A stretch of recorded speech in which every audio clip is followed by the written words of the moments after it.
Hello friends, स्वागत है आपका हमारे यूट्यूब चैनल पर। आज हम लोग यहाँ पर रीजनिंग में क्लासिफिकेशन यानी कि हिंदी में आप इसको वर्गीकरण कहेंगे, तो ये चैप्टर पढ़ने वाले हैं। ठीक है, देखिए आपका यहाँ पे यूपी एसआई का जो बैच चल रहा है, यूपी के एसआई के साथ साथ आपका रेलवे एनटीपीसी और ग्रुप डी का भी बैच चल रहा है। ठीक है, क्योंकि क्वेश्चन क्या होते हैं, सेम होते हैं। जो क्वेश्चन यहाँ पर पूछे जाते हैं वैसे ही क्वेश्चन वहाँ पर भी पूछे जाते हैं। ठीक है, तो ये हर एक एग्जाम के लिए बहुत ही इंपॉर्टेंट चैप्टर है, क्लासिफिकेशन यानी कि वर्गीकरण। ठीक है, देखिए बेसिकली यहाँ पर होता क्या है, आपके 4 ऑप्शन दिए जाते हैं।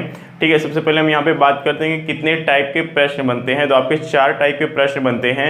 देखिए पहला टाइप यहाँ पर क्या होता है, क्लासिफिकेशन ऑफ वर्ड यानी कि शब्दों का वर्गीकरण। फिर क्या है, क्लासिफिकेशन ऑफ नंबर यानी कि संख्याओं का वर्गीकरण।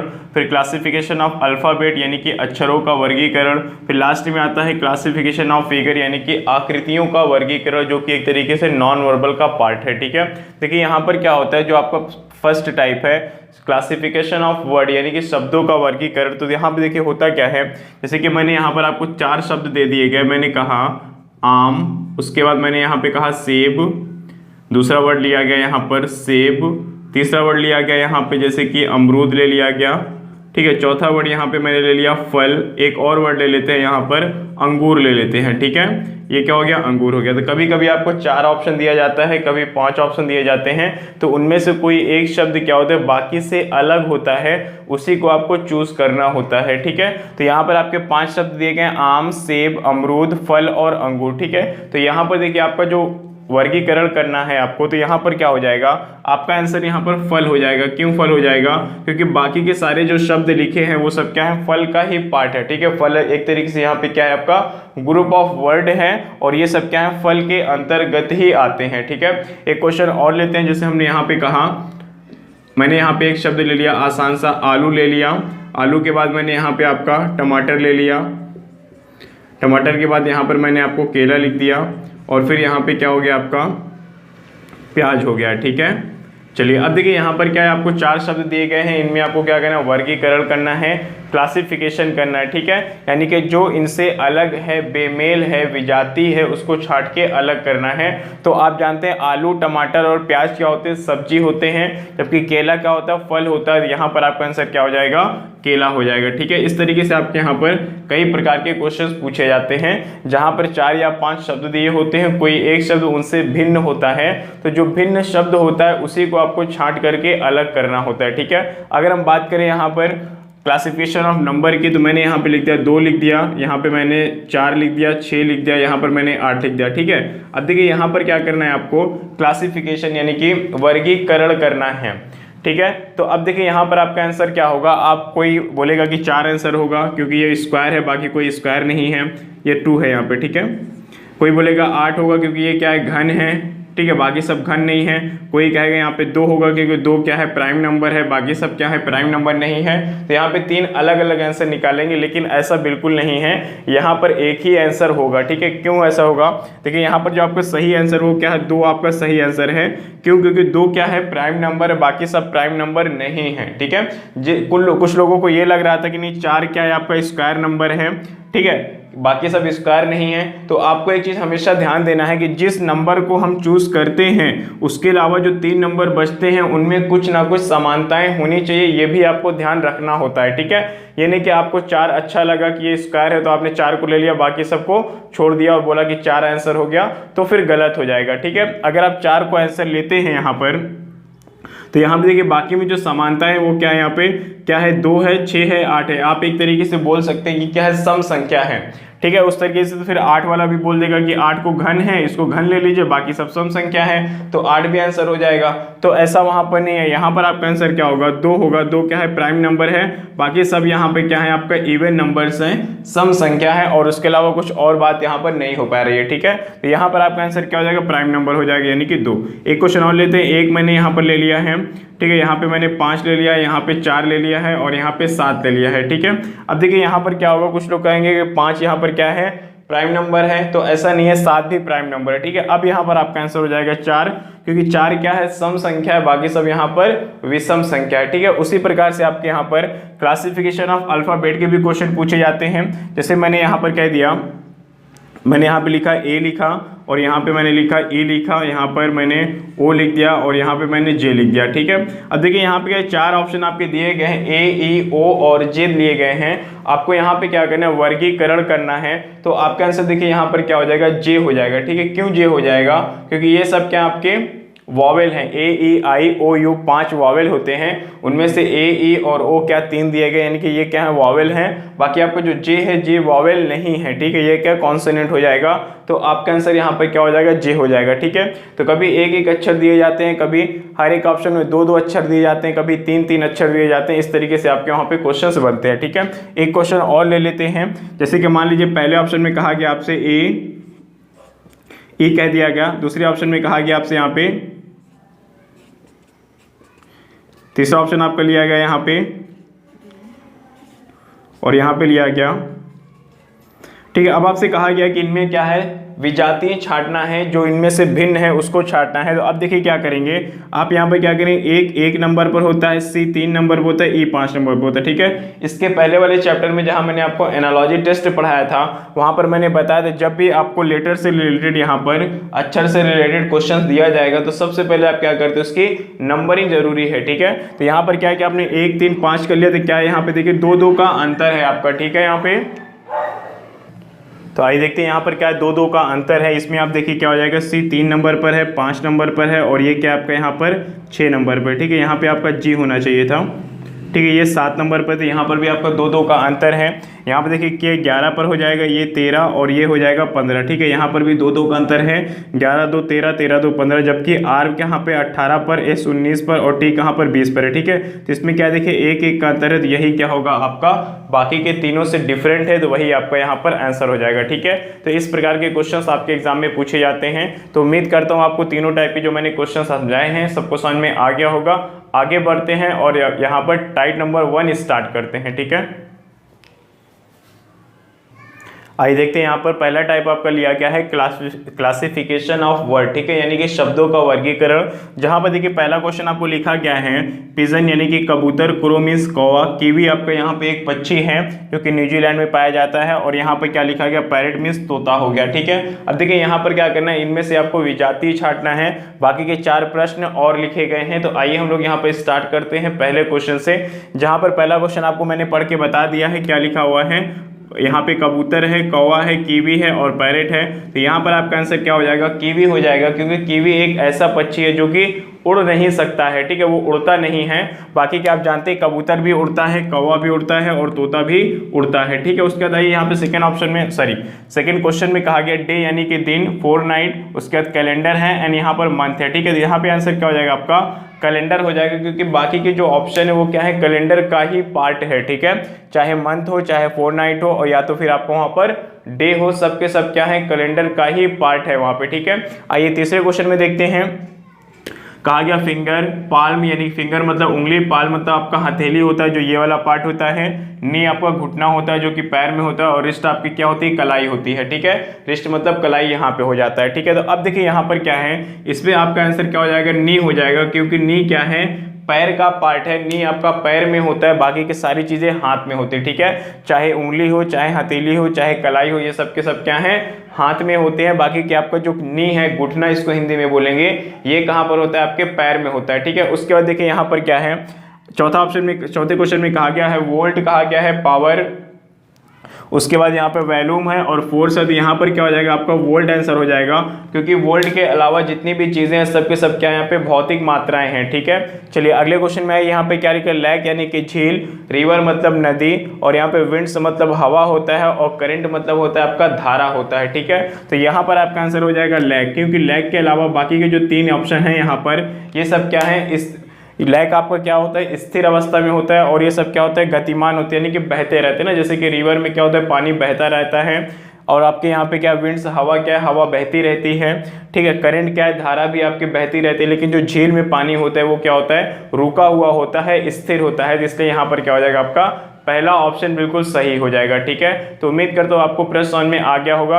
अब देखिए यहाँ पर क्या है, मैं एक चीज आपको और बताता चलूँ कि क्लासिफिकेशन ऑफ वर्ड में, जैसे कि इसके पहले वाले चैप्टर में आपने पढ़ा था एनालॉजी टेस्ट में, पहले जो आपके टाइप थे वहाँ पे वर्ड एनालॉजी, वहाँ पर मैंने आपको ये चीज़ बता दिया था कि वर्ड एनालॉजी हो या फिर क्लासिफिकेशन ऑफ वर्ड हो, ये क्या होता है पूरा पूरा जीके बेस्ड होता है, इसमें रीजनिंग का कोई लेना देना नहीं होता है, क्योंकि ये क्या है जीके पर आधारित होता है। ठीक है, आपको यहाँ पर जो शब्द दिए जाते हैं उन शब्दों के बारे में आपको भरपूर जानकारी होनी चाहिए। अगर उस शब्द के बारे में आपको जानकारी नहीं है तो फिर आपको क्वेश्चन सॉल्व करने में प्रॉब्लम हो जाएगी, क्योंकि यहाँ पर कोई ट्रिक नहीं होती है, यहाँ पर कोई फॉर्मूला नहीं है। ठीक है, टाइप नंबर 1 की मैं बात कर रहा हूं, जहां पर आप क्लासिफिकेशन ऑफ वर्ड पढ़ रहे हैं, classification of number, classification of, उसके बाद आपका आएगा अल्फाबेट, और क्लासिफिकेशन ऑफ फिगर। ठीक है, ये सब में क्या होता है आपकी ट्रिक्स होती है, फॉर्मूला होता है, वो मैं कैसे होता है सब बताऊंगा, लेकिन वर्ड में क्या होता है आपकी कोई ट्रिक यहाँ पर नहीं होती है। ठीक है, आपको जीके बेस्ड क्वेश्चन पूछे जाते हैं। अगर आपका जीके स्ट्रांग है,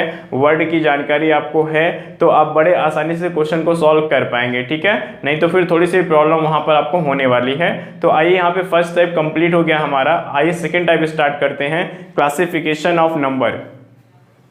आइए देखते हैं सेकंड टाइप आपका यहाँ पर है क्लासिफिकेशन ऑफ नंबर, यानी कि संख्याओं का वर्गीकरण आपको करना है।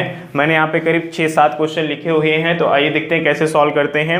देखिए पहले आप क्वेश्चन में कहा गया आपका 27, 144, 125 और 64। ठीक है, देखिए मैंने आपके पहले वीडियो में कई बार आपसे बोल चुका हूँ, कम से कम 1 से लेकर के 20 तक के वर्ग और घन आपको याद होने चाहिए। अगर आपको वर्ग और घन याद है तो आगे आपको कोई प्रॉब्लम नहीं होगी। ठीक है, क्वेश्चन को देखते ही आप पहचान पाएंगे। तो वही चीज़ यहाँ पर देखिए लिखा गया है 27। देखिए यहाँ पर क्या है, 27 आपका 3 का क्यूब है।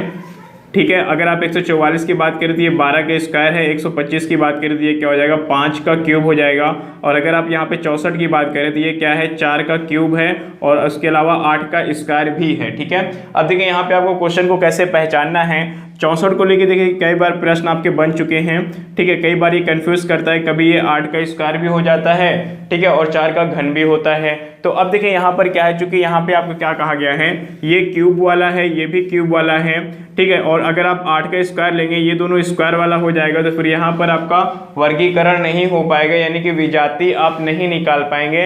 तो इसलिए आपको यहाँ पर क्या करना है, यहाँ पर भी क्यूब ले लेना है, ताकि ये तीनों क्या हो जाए एक जैसे हो जाए। तो बचेगा आपको क्या 144 जो कि 12 का स्क्वायर है, यानी कि ये क्या है किसी नंबर का स्क्वायर है, बाकी सब के सब क्या है यहाँ पर घन है। ठीक है, तो यहाँ पर आपको 4 का क्यूब लेकर के चलना है, ना कि 8 का स्क्वायर लेके चलना है। ठीक है, तो पहले क्वेश्चन का आंसर आपको यहाँ पे हो जाएगा 144 हो जाएगा।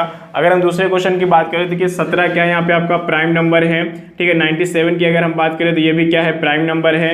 67 भी आपका क्या है यहाँ पर आपका प्राइम नंबर है। ठीक है, अब देखिए यहाँ पर एक क्वेश्चन बच गया, एक ऑप्शन बचता है 117 जो कि प्राइम नंबर नहीं है। अगर आप इसको 3 से डिवाइड करेंगे तो आसानी से डिवाइड हो जाएगा। कितनी बार में 3 3 का 9 और 3 9 27। ठीक है, तो यहाँ पे कितना 39 टाइम्स में ये कैंसिल हो जाता है, यानी कि ये क्या है प्राइम नंबर नहीं है। बाकी के सब यहाँ पर क्या है प्राइम नंबर है। ठीक है, प्राइम नंबर को कैसे आपको पहचानना है, इसके लिए मैंने एक वीडियो ऑलरेडी आ चुकी है मेरे यूट्यूब चैनल पे, आप उसको जाकर के देख लीजिएगा, लिंक नीचे डिस्क्रिप्शन बॉक्स में मैं दे दूंगा। ठीक है, चलिए अगले क्वेश्चन में आते हैं। यहाँ पर 81, 83, 21 और 6 9 लिखा गया है। तो यहाँ पर आपको क्या करना है, यहाँ पर चेक करना है कि कौन सा यहाँ पर विजाती है, यानी कि बाकी ऑप्शन से भिन्न है। ठीक है, बाकी संख्याओं से भिन्न है। तो आप जानते हैं 81 क्या यहाँ पे 3 से विभाजित हो जाएगा, 21 भी आपका 3 से विभाजित हो जाएगा, 69 भी 3 से विभाजित हो जाएगा, लेकिन 83 क्या होगा 3 से विभाजित नहीं होता है।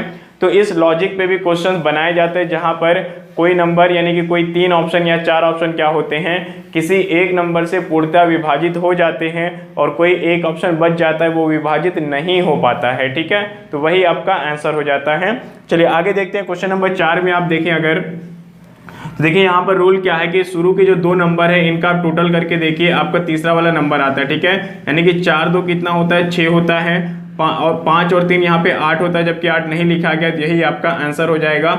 आगे भी चेक कर लीजिए, 6 3 9 होता है तो 9 लिखा गया है, 5 और 2 7 होता है तो यहाँ पे 7 लिखा गया। ठीक है, तो कई बार ऐसा भी होता है कि किनारे किनारे वाली संख्याओं का योग या फिर अंतर बीच में लिख दिया जाता है, या फिर पहले 2 संख्याओं का योग तीसरी संख्या पे लिख दिया, यानी कि तीसरे स्थान पर लिख दिया जाता है, या फिर दूसरी और तीसरी संख्याओं का योग या अंतर पहले स्थान पर लिख दिया जाता है। तो जब भी 3 अंकों की संख्या का कोई नंबर वहां पर दिया जाता है, ठीक है, तो आपको ये चीज जरूर चेक कर लेना होता है वहां पर कि पहली 2 का योग या तो तीसरे स्थान पर लिखा गया होगा, या तो किनारे किनारे वाली संख्याओं का अंतर या फिर योगफल बीच में लिखा गया होगा। तो इस टाइप पर भी बहुत ही ज्यादा क्वेश्चंस आपके एग्जाम में पूछे जाते हैं। ठीक है, चलिए आगे आते हैं। यहाँ पर देखिए क्या है, यहाँ पर पेयर में नंबर्स दिए गए हैं, कभी इस तरीके से सिंगल नंबर दिया जाता है, कभी डबल डबल नंबर दे करके आपसे क्वेश्चन पूछा जाता है एग्जाम में। तो आइए देखते हैं यहाँ पर क्या करना है। जब भी आपको इस तरीके से आपको क्वेश्चन दिया जाता है तो सबसे पहले दोनों संख्याओं का अंतर लेकर के आप चेक कर लीजिए, क्योंकि अंतर पर बहुत ज्यादा सवाल पूछे जा चुके हैं। तो यहाँ पर आप देखिए, अगर अंतर करेंगे दोनों का तो 34 - 43 कर दीजिए, कितना आ जाएगा आपको यहाँ पे 6 3 9 का अंतर हो जाएगा, ठीक है। अगर आप 62 - 71 करेंगे तो देखिए अंतर कितना हो जाएगा 8 1 9, यहाँ पर भी आपका 9 का अंतर होगा। 55 और 62 का अंतर करके देखिए क्या हो जाएगा 7 का अंतर है यहाँ पे। 83 और 92 में देखिए 7 2 9, यहाँ पे भी कितना है आपका 9 का अंतर है, ठीक है। तो सब में क्या है 9 9 का अंतर है, ठीक है। और तीसरे ऑप्शन में क्या है केवल 7 का अंतर है। तो यहाँ पर हमारा तीसरा वाला ऑप्शन बिल्कुल सही हो जाएगा। तो अंतर पे बहुत ज्यादा सवाल पूछेंगे, तो आप ध्यान दीजिएगा इसको। अब देखिए आगे क्या है, यहाँ पे 5 3 5 लिखा गया है, 7 3 लिखा गया है, 5 3 लिखा गया और 6 2 लिखा गया, ठीक है। अब देखिए अगर यहाँ पर माइनस लगा हुआ है तो माइनस नहीं है बल्कि ये डैश है, ठीक है। माइनस नहीं होता है, ये डैश होता है। 3-5 लिखा गया है। तो अगर आप इन दोनों को टोटल करके देखें, तो 5 3 8 हो रहा है, ठीक है। उस प्रकार से 5 3 8 हो। यहाँ पर अगर आप देखें यहाँ पर कितना हो जाएगा 7 और 3 आपका यहाँ पे क्या हो रहा है 10 हो रहा है, ठीक है। इसमें अगर आप देखें तो 5 3 कितना हो रहा है आपका 8 हो रहा है। यहाँ पर अगर आप देखिए 6 2 कितना हो रहा है 8 हो रहा है, ठीक है। तो दोनों संख्याओं का अगर हम योगफल लें तो 3 ऑप्शन में 8 8 8 आ रहा है, बल्कि दूसरे ऑप्शन में क्या हो रहा है कि 7 3 10 हो रहा है।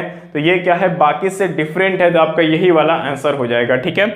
चलिए एक लास्ट क्वेश्चन देख लेते हैं। यहाँ पर 15 63 है, 31 97 है, 22 91 है और 23 95 है, ठीक है। अब देखिए क्या ये योग अंतर तो बहुत ज्यादा हो जाएगा इसका, क्योंकि इससे काफी ज्यादा नंबर है। तो यहाँ पर हम क्या करते हैं मल्टीप्लाई करके चेक करेंगे, ठीक है। तो अगर आप 15 में 4 से मल्टीप्लाई करें तो कितना आता है 60 आता है, जबकि यहाँ 63 लिखा गया। मतलब क्या हुआ कि 3 प्लस भी किया गया है, ठीक है। यानी कि पहले 4 से मल्टीप्लाई किया गया है, उसके बाद वहां पर आपको 3 प्लस किया गया है, ठीक है। बाकी नीचे वाले में देखिए क्या हो गया 31 लिखा गया। यहाँ पे 31 को 4 से आप गुणा करिए तो कितना हो जाएगा 31 चौक को आपका यहाँ पे 120 हो जाएगा ना, 120 यानी 3 चौक 12 120 और 4 24 124 हो जाएगा ना, बहुत ज्यादा हो रहा है। तो यहाँ पर ये लॉजिक नहीं लग पा रही। इसमें देख लीजिए 22 चौको 88 और 3 आप जोड़ दीजिए तो कितना 91 हो रहा है। यहाँ पर भी मल्टीप्लाई पे 4 + 3 हुआ है। यहाँ पर अगर आप देखें 23 चौको कितना 92 होता है, 92 में 3 जोड़ते हैं तो 95 होता है, यानी यहाँ पर भी मल्टीप्लाई पे 4 + 3 हुआ है। जबकि दूसरे ऑप्शन में ऐसा नहीं हो रहा है, यहाँ पे बहुत ज्यादा वैल्यू आ रही है। तो यहाँ पर आपका क्या हो जाएगा, ये आंसर आपका सेकंड वाला आंसर यहाँ पर हो जाएगा। ये क्या है बाकी नंबर से यहाँ पर क्या है भिन्न है, अलग है, विजाती है, ठीक है। तो इस प्रकार से आपको क्वेश्चन को सॉल्व करने होते हैं। बस छोटी छोटी वहाँ पे कैलकुलेशन होती है, प्लस माइनस इंटू डिवाइड आपको करना होता है और आप आंसर आसानी से पहचान पाते हैं, ठीक है। तो हमारे यहाँ पे सेकेंड टाइप पूरी तरीके से कंप्लीट हो गया है। आइए थर्ड टाइप के कुछ क्वेश्चन देखते हैं यहाँ पर। आइए देखते हैं टाइप नंबर आपका 3 है, क्लासिफिकेशन ऑफ अल्फाबेट, ठीक है। यहाँ पर क्या है अल्फाबेट से संबंधित आपके क्वेश्चंस पूछे जाते हैं। तो पहला क्वेश्चन देखिए यहाँ पर क्या है XDHY है। तो मैंने आपको बताया था स्टार्टिंग में एग्जाम्पल मैंने आपको बताया था, जब भी आपको यहाँ पर अल्फाबेट दिखाई देंगे तुरंत आप नंबरिंग करेंगे। जब तक नंबरिंग नहीं करेंगे तब तक क्वेश्चन आपका सॉल्व नहीं होगा, ठीक है। तो आइए देखते हैं नंबरिंग करते हैं। X आपका देखिए कहाँ पर होता है 24 नंबर पर होता है, D आपका 4 नंबर पर है, H आपका 8 नंबर पर है और Y क्या है आपका 25वें स्थान पर, ठीक है, यानी कि 25वें नंबर पर है, ठीक है। अब देखिए यहाँ पर क्या है 24 क्या है सम स्थान है, 4 आपका सम स्थान है, 8 भी क्या है सम स्थान है और ये क्या है आपका यहाँ पर विषम स्थान यानी कि ऑड प्लेस है। तो आपका आंसर यहाँ पे क्या हो जाएगा Y हो जाएगा, क्योंकि ये क्या है आपका ऑड प्लेस पर है, विषम स्थान पर आपका है, ठीक है। आइए अगले क्वेश्चन में आते हैं। देखिए A कहाँ पर आपका, A आप देखने में वॉवेल लग रहा है, E I भी वॉवेल है, ई भी आपका वॉवेल है, लेकिन डी क्या है वॉवेल नहीं है, ये क्या है कॉन्सोनेंट है। तो आपका यहाँ पे चौथा ऑप्शन सही हो जाएगा। आइए तीसरे ऑप्शन क्वेश्चन में आते हैं। नंबरिंग के लिए डी आपका कहाँ पर है 4 नंबर पर है, आई आपका 9 नंबर पर है, के 11 नंबर पर है, क्यू आपका 17 नंबर पर है, ठीक है। यहाँ पर आपका ओ 15 पर है और यू 21 नंबर पर है, ए 1 नंबर पर और जी आपका 7 नंबर पर, ठीक है। तो अब देखिए सब में क्या है नंबर बढ़ रहे हैं, पहले छोटा नंबर आता है बाद में बड़ा नंबर आता है। तो कितना बड़ा है वो देख लेते हैं। 4 में कितना जोड़ेंगे 5 जोड़ेंगे तो 9 होता है। यहाँ पर 11 में कितना जोड़ेंगे 6 जोड़ेंगे तो कितना होता है 17 होता है। 5 में कितना 15 में 6 जोड़ेंगे तो कितना होता है 21 होता है। 1 में 6 जोड़ेंगे तो कितना हो रहा है 7 हो रहा है, ठीक है। यानी कि हर जगह पर क्या हुआ है 6 प्लस किया गया है, जबकि पहले ऑप्शन में सिर्फ 5 प्लस किया गया है। तो यहाँ पे हमारा आंसर क्या हो जाएगा, डी आई हो जाएगा, क्योंकि यहाँ पर क्या हुआ है, यहाँ पर ओनली 5 प्लस किया गया है, ठीक है। चलिए आगे बढ़ते हैं और क्वेश्चन नंबर 4 सॉल्व करते हैं। देखिए क्वेश्चन नंबर 4 को हम लोग नीचे नंबरिंग कर लेते हैं। पहले ऑप्शन में कहा गया ई आपका 5 नंबर पर है, पी आपका कहाँ 16 नंबर पर है और एच कहाँ पर है 8 नंबर पर, ठीक है। सेकेंड ऑप्शन में देखिए क्या एफ आपका 6 नंबर पर है, क्यू 17 नंबर पर और आई आपका 9 नंबर पर है। तीसरे ऑप्शन में आ जाइए, जहाँ पे देखिए क्या है एच आपका 8 नंबर पर है, एस 19 नंबर पर और के कहाँ पर है 11 नंबर पर है। ऑप्शन नंबर 4 में आइए, के आपका 11 नंबर पर है, डब्ल्यू आपका 23 नंबर पर है, ठीक है, 23 नंबर पे हो जाएगा और ओ आपका यहाँ पे 15 नंबर पे, ठीक है। अब देखिए यहाँ पर आप थोड़ा सा अगर ध्यान दीजिए तो पहले नंबर बड़ा हो रहा है फिर घट रहा है, यानी कि पहले प्लस हो रहा है फिर माइनस हो रहा है फिर प्लस फिर माइनस, यानी कि पहले नंबर को क्या किया गया है, बड़ा यानी कि बढ़ाया गया है और फिर कम कर दिया गया, ठीक है। तो कितना बढ़ाया गया है और कितना कम किया गया है, इसी चीज को हमें चेक करना है। तो आइए देखते हैं, यहाँ पे देखिए क्या हो रहा है आपका, यहाँ पर कितना प्लस हुआ है, 5 में कितना 11 प्लस किया गया है तो 16 आ जाएगा और यहाँ पे कितना 8 माइनस किया गया, ठीक है। अगर आप यहाँ पर देखिए 6 के बाद 17 यानी कि यहाँ पर भी 11 प्लस हुआ है, 17 के बाद 9 यानी कि 8 माइनस किया गया है यहाँ पे, ठीक है। सॉरी ये माइनस रहेगा, यहाँ पे 8 आपका यहाँ पर माइनस किया गया है। आगे देखिए यहाँ पे क्या 8 के बाद 19 आया हुआ है तो कितना यहाँ पर प्लस हुआ है, अगर आप चेक करें तो कितना यहाँ पर प्लस होगा, 11 आपका प्लस हुआ है, ठीक है। और यहाँ पे कितना माइनस हुआ है, 11 माइनस करेंगे यानी कि 8 माइनस हुआ है, ठीक है। 19 में से 8 माइनस करेंगे तो 11 आ जाएगा। अगले क्वेश्चन में आ जाइए, 11 के बाद 23 आ गया, मतलब यहाँ पर कितना 12 प्लस हुआ है और 23 के बाद 15 यानी कि यहाँ पर 8 माइनस हुआ है, ठीक है। अगर आप इस वाले पार्ट में देखें -8 -8 -8 माइनस, हर जगह पे क्या है -8 हुआ है, जबकि यहाँ पे देखिए +11 +11 +11 यहाँ तक ठीक था, लेकिन इसमें +12 कर दिया गया है, 12 जोड़ा गया है। तो बस यही हमारा क्या हो जाएगा, बाकी के ऑप्शन से भिन्न हो जाएगा, यही हमारा आंसर हो जाएगा, ठीक है। तो इस तरीके से नंबरिंग करने के बाद या तो कुछ प्लस हुआ होगा या तो कुछ माइनस हुआ होगा, इसके अलावा कुछ और नहीं होता है, ठीक है। तो उम्मीद करता हूँ टाइप नंबर 3 आपको समझ में आ गया होगा। इसके और भी क्वेश्चंस आपके बुक्स में दिए गए होंगे, ठीक है। आप वहाँ से प्रैक्टिस करिए। अगर आपको प्रैक्टिस करने के टाइम पे कुछ क्वेश्चन नहीं आते हैं, प्रॉब्लम होती है, तो आप जुड़ जाइए मेरे टेलीग्राम चैनल से और वहाँ पर आप मुझे कोई भी क्वेश्चन सेंड कर सकते हैं। इन 24 आवर्स मैं उसका सलूशन देने की पूरी कोशिश करूंगा। और टेलीग्राम से कैसे जुड़ना है, उसका ग्रुप का जो लिंक है वो नीचे डिस्क्रिप्शन बॉक्स में दिया गया है, आप उस पर क्लिक करके आप मेरे टेलीग्राम चैनल से जुड़ सकते हैं, ठीक है। डेली आपका वहाँ पे क्विज भी होता है, आप क्विज में भी पार्टिसिपेट कर सकते हैं, ठीक है। तो आइए इसके बाद हम लोग यहाँ पर टाइप नंबर 4 स्टार्ट करते हैं। आइए देखते हैं यहाँ पे क्लासिफिकेशन ऑफ फिगर, आपका ये चौथा टाइप है और इस चैप्टर के ये लास्ट टाइप है, ठीक है। यहाँ पर क्या होते हैं, आपके 4 या 5 फिगर यानी कि डायग्राम दिए जाते हैं ऑप्शन में, उनमें से कोई एक क्या होता है बाकी के सबसे भिन्न होते हैं, विजाती होते हैं, उन्हीं को आपको छांटने के लिए कहा जाता है एग्जाम में, ठीक है। तो आइए पहला क्वेश्चन देखते हैं, जहां पर आपसे कहा गया, देखिए ए ऑप्शन में क्या किया गया है, कुछ इस प्रकार से आकृति बनाई गई है, यानी कि यहाँ पर 3 लाइनें हैं, सेकंड में आप देख सकते हैं 2 लाइनें हैं, थर्ड में आपके भी 2 लाइनें हैं और यहाँ पर क्या है 2 लाइनें, ठीक है। यहाँ पर क्या पहले ऑप्शन में आपकी 3 लाइन होने की वजह से यहाँ पर क्या हो जाएगा, आपका पहला ऑप्शन बिल्कुल सही होगा, क्योंकि वहां पर 3 सरल रेखाओं को लेकर के एक डायग्राम बनाया गया है, बाकी सब में 2-2 लाइनें हैं वहां पर, ठीक है। चलिए अगले क्वेश्चन में आते हैं, जहां पर आपके देखिए क्या है, ये पंचभुज है, ये क्या है, बाकी के सारे ऑप्शन आप नाम भी नहीं ले पाएंगे, पता नहीं कौन सा आकृति बनाया गया है। तो यहाँ पर कहने का मतलब सिर्फ इतना है कि बाकी के जो आपको second, third and fourth option है, ये क्या है, आपका इर्रेगुलर फिगर है, ठीक है। और जो पहला ऑप्शन है आपका वो क्या है, रेगुलर फिगर है, उसका आप नाम जानते हैं, नाम दे सकते हैं, क्या नाम है उसका, पेंटागन यानी कि पंचभुज है। बाकी के सारे ऑप्शन का कोई नामो निशान नहीं है, बस ऐसे ही बना दिया गया है, ठीक है। तो ये क्या आपका रेगुलर फिगर होने की वजह से आपका यहाँ पर पहला वाला ऑप्शन यहाँ पर आपका बिल्कुल सही हो जाएगा, बाकी के 3 ऑप्शन क्या है, बिल्कुल गलत होंगे, ठीक है। तो उम्मीद करता हूँ आपको ये वीडियो पसंद आई होगी। इसी के साथ हम लोग इस वीडियो को खत्म करते हैं। यहाँ पे आपका क्लासिफिकेशन चैप्टर पूरी तरीके से कंप्लीट हो गया है। आप अपने बुक से प्रैक्टिस करें, जो क्वेश्चन नहीं आता है, प्रॉब्लम होती है, तो टेलीग्राम पे आप मुझे क्वेश्चन सेंड कर सकते हैं अपने नाम के साथ। और मैं आपको 24 आवर्स के अंदर अंदर आपको सोल्यूशन देने की पूरी कोशिश करूंगा। तो आप जुड़े रहें मेरे साथ, मेरे चैनल को आप सब्सक्राइब कर लीजिए अगर आपने अभी तक नहीं किया है तो, और साथ में बेल आइकन को भी प्रेस करें ताकि आपकी किसी भी एग्जाम की प्रिपरेशन काफ़ी अच्छे से हो सके, ठीक है। और दूसरी बात ध्यान दीजिएगा, जब भी आप टेलीग्राम पे मुझे क्वेश्चन सेंड करेंगे अपने नाम के साथ साथ ये भी लिखेंगे कि आप किस चीज़ की तैयारी कर रहे हैं, ठीक है। यूपीएसआई की कर रहे हैं, ग्रुप डी की कर रहे हैं, या फिर आपका एनटीपीसी का कर रहे हैं, या फिर एसएससी सीएचएसएल का कर रहे हैं, जो भी आप तैयारी कर रहे हैं, जिसका भी एग्जाम आप देने वाले हैं उसके एग्जाम का नाम वहां पे जरूर लिखें, ठीक है। धन्यवाद।